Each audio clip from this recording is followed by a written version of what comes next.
Tata, maraming sibuyas para sa kapsation. Okay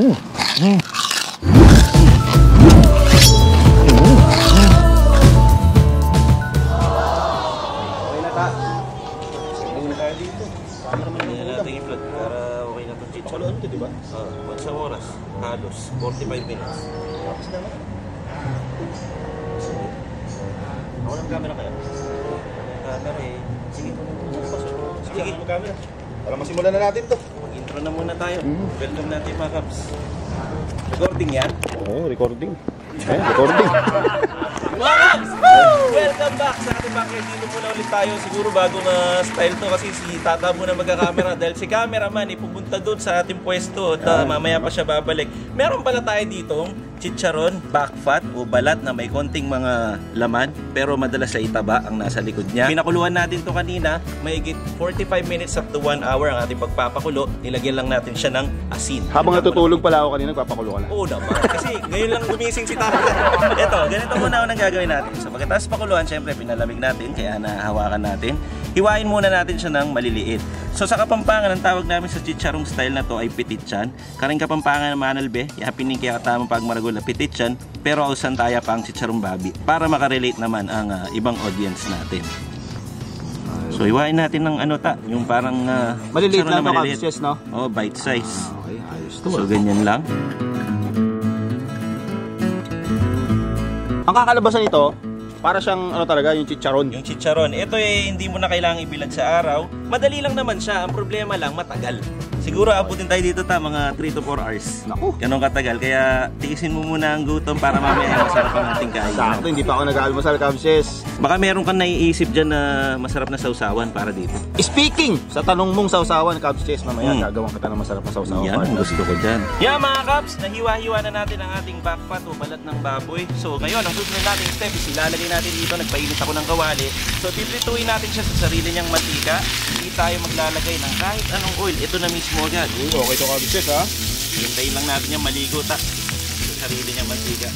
Siguro abutin to minimum 30 minutes. Pero mostly kasi maabot ko ng 1 oras para lumabas talaga yung mantika niya.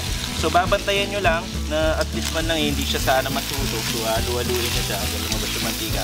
Babalikan natin to, check ulit natin sa first 30 minutes niya. Tama na!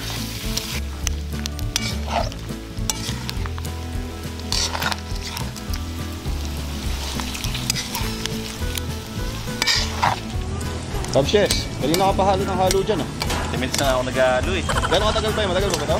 30 minutes pa ulit. No? Pero ito na, nag-improve na siya mga Kabs. Ang dami niyang mantika. Halos paliliguin na natin siya sa sarili niyang mantika. Pagkatas nito 1 oras na naman na paghihintay. Gutom na ako sa oras ka? 1 oras na naman to Ta. After nito, after 1 hour, ay isa pa ulit na 1 hour na stage ang dadaanan natin. Panoorin nyo lang mga Kabs. Pwede nyo itong gawing negosyo. Tayo after 1 hour ulit. At eksaktong 1 oras na nga lumipas mga Kabs, ganito na karami ang kanyang mantika. Pwede na natin patayin ng kalan. Huwag masyadong high heat nga pala kasi baka maprito naman ng matindi yung ating chicharon. So okay na muna to, hindi muna yan hahanguin. Hayaan nyo siya muna maligo sa sarili niyang mantika. Balikan natin yan after 1 hour, palamigin natin. At 1 oras ulit ang lumipas na. Gutom ka na ba? Kanina pa, Kabses. Napalamig natin nang nakababad siya sa mantika. So para natin siyang pinapatulog dyan. Pero okay na yan, hanguin natin. Ito, ilalagay natin dito.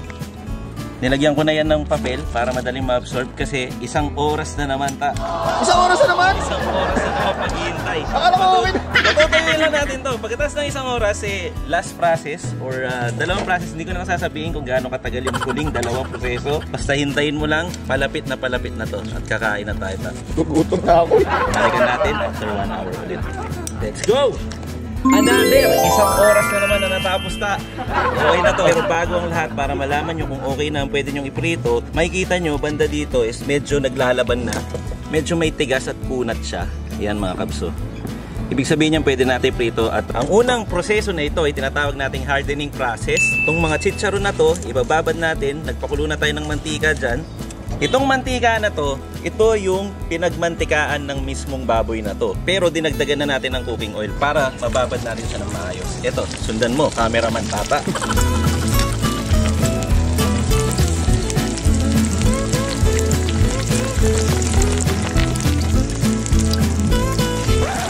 Gutom ka na? Hindi na ako nagsasalita eh. I-reserve ko yung energy ko eh. Ito, nakapag-chicharon tayo sa first batch. Pero, hindi ito ang finale, mga kabs. Meron pang isa. Pagkatapos nito, is i-refry pa natin to. So, uubusin lang natin tong batches or isang batch na to. Itong buong palanggana na to. Ubusin natin yan ganito na ganito ang mangyayari. Magpapop up siya ng ganyan. Akala ko pa naman, pagkaluto nito, game na. Siyempre hindi pa. Pero naka-high heat nga pala to kung nagtataka kayo mga kapsa. Naka-high heat ang kalan, mainit ang mantika. Mamaya pwede na natin i-adjust yan sa second frying. So okay na muna yan. Dahil may second frying pa naman, kunin muna natin to. Ayan yung itsura niya mga kapsa. Ganda no? Parang nagutom ako. Kunin muna natin dito. Yan. Tapos ganun ulit, another batch dito hanggang sa maubos natin to. So, tahimik muna tayo ta. ASMR time.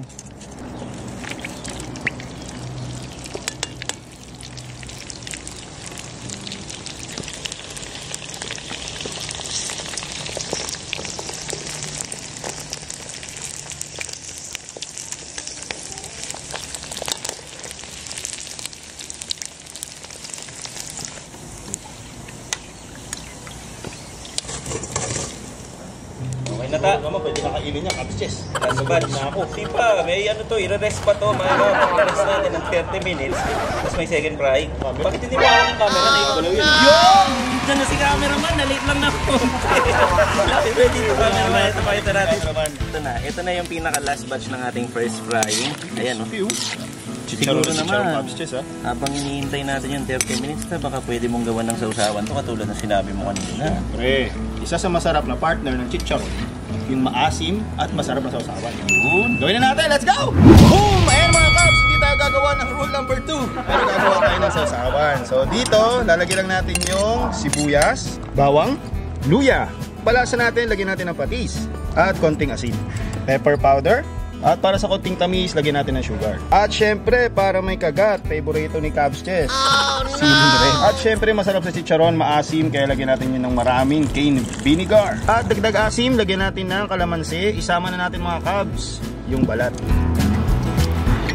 Tapos haluin lang natin to mga Cubs. Ayan, para magsama-sama yung nilagyan nating ingredients. Okay na to. Balikan natin si Cubs Chess. Magsi-second fry daw siya. Let's go! Finally mga Cubs, nandito na tayo sa ating huling proseso. Ito na ang ating last or second frying mga Cubs. Lagay lang natin to sabay-sabay. Hindi kasi natin to pwedeng kainin ng ganito na dahil hardening process ang ginawa natin. Tendency kasi kapag kinagat mo yan, may laban, matigas pa. So ito na, second fry. Lagyan na natin ng bonus na lasa yan. Lalagyan pa natin yan ng bawang na hiniwa natin sa gitna. So naka-medium heat lang tayo mga Cubs. Within 1 minute, pwede na nating hanguin to. Tapos uubusin lang natin tong batch na to. Angatin nyo na lang yung bawang kapag medyo nasusunog na. Let's go!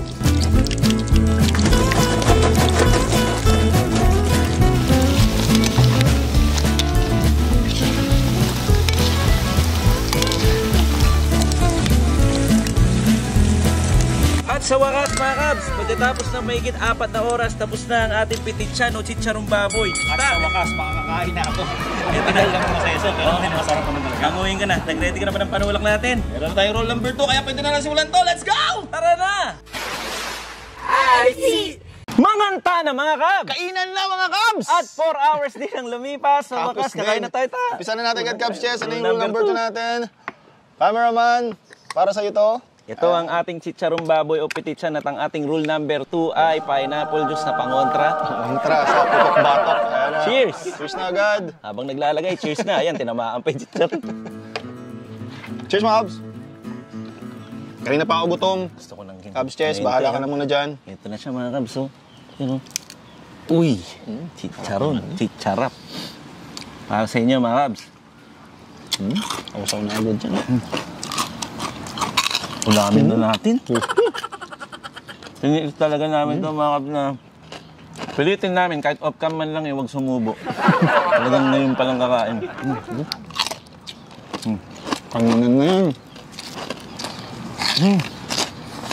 Ito masarap dyan. May konting taba. Kakala mo dito. Ito yung sausawan ni Tata. Maraming sibuyas.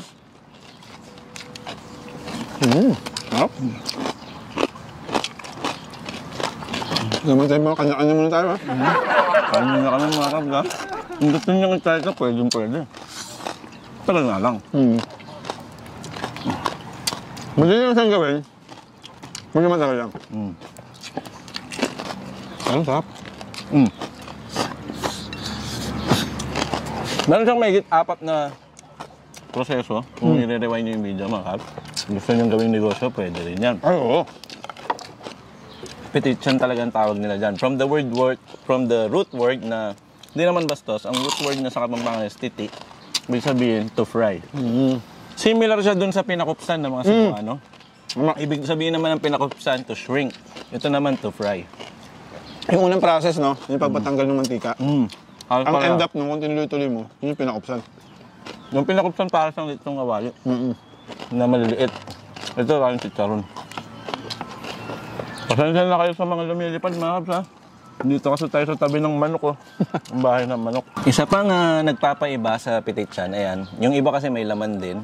Tapos chicharon talaga yung texture niya. At kapag kinagat mo to, ano siya, yung parang solid siya. Hindi yung may hangin. Ay, so yun yung difference niya sa ibang chicharon. Kahit walang sausawan, mga kaps, solid pa rin talaga siya.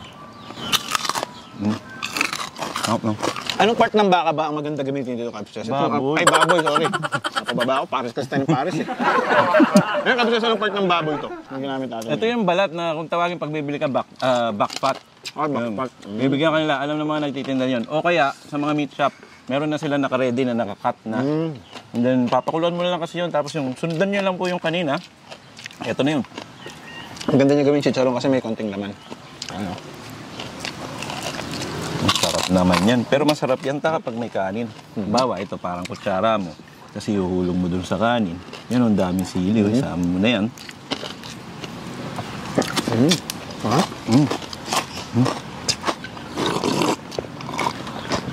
Hindi ko mapigil. Saan na kayo, mga Uy! Ayun, hindi rin niya napigil. Hindi rin natiis. Ano mo? Eh, si Martin daw siya. Tahimik, sige. Dinig kaya kaya. Kaya na, dinig nyo nga kami. Kaya siya napatahimik din kami. Hindi man siya nagsaw-saw.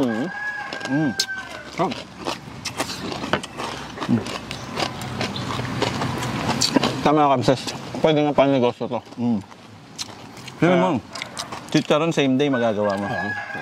Yung iba kasing chicharon, yun yung may drying process pa ng mga 2 to 3 days. Mga ganun. Ano ito, same day. Umulan, bumagyo. Kahit walang araw, pwede.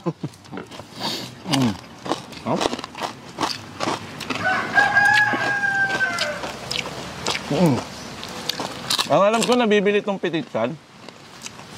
As low as 120 pesos, mga ganun. Up to 200, mga ganun 250. Yung sa Pampanga, Pwede sa repa. Meron, marami sa mga pasalubong center, marami ito. 100 starting at 120 pataas, pwede yung repack. Tapos ibenta nyo. Online yun. Pwede rin sa online, di ba? Uso yung mga nagbebenta sa online yun, no? Karon. Sa Munggo, pwede to. Ayun, masarap dyan. Toppings. Team Biyernes. Kulang yung kanin? Kuleho, pa yung pangkanin! Ito muna, oh. Ang bilis talaga kumain, no? Gata. Men, tagal natin niluto ito. Hindi, kanina pa talaga kami. Gustong kumain. Ayaw lang namin gawin. Tiniis din namin eh. Gusto namin sa vlog lang. Teka lang, ah. Kain muna ako. Nakap. Teka lang.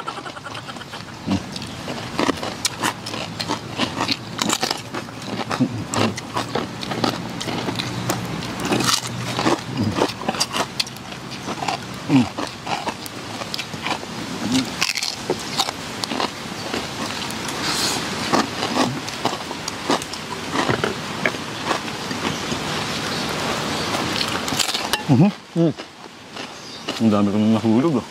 No? Ang sarap ng sausawan ng tata, mga kab. Okay din naman pala may konting luya, no? Masarap siya.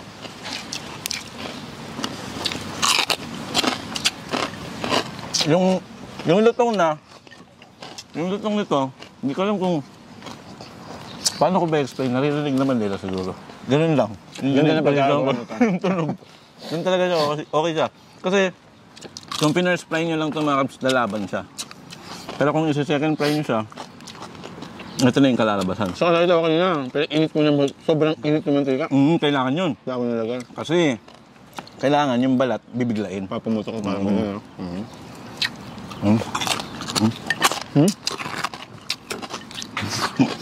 Ha? Galit-galit ta. Ubus ata natin to.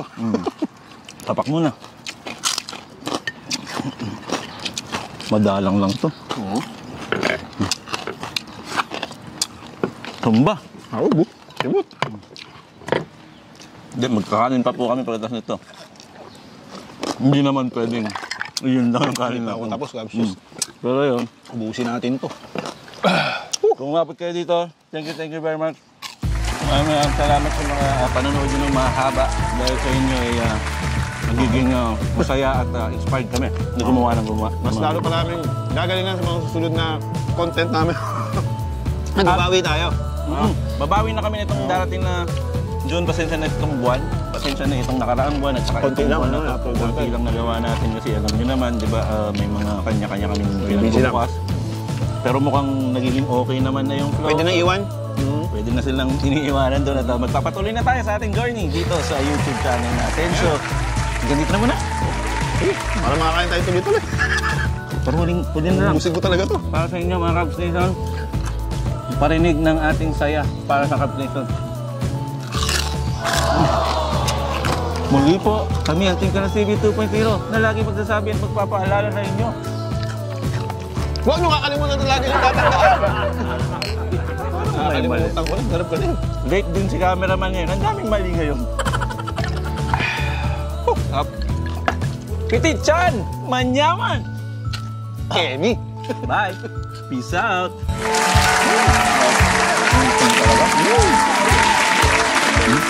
Up! Yung topa ka? Papam ka din. Mahal ka tayo. Topa?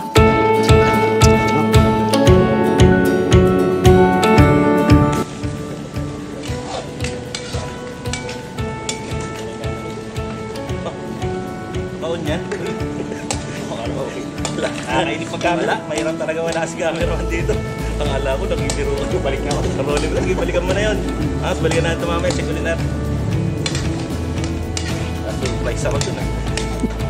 Puputok, Ben? Puputok? Nakakatakot.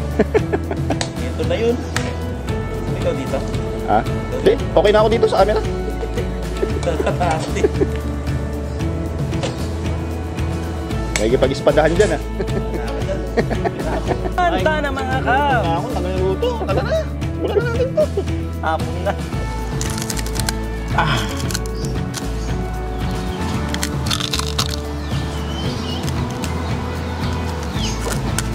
Ang main difference niya kasi, yung texture niya si Charon. Uy! Naulog!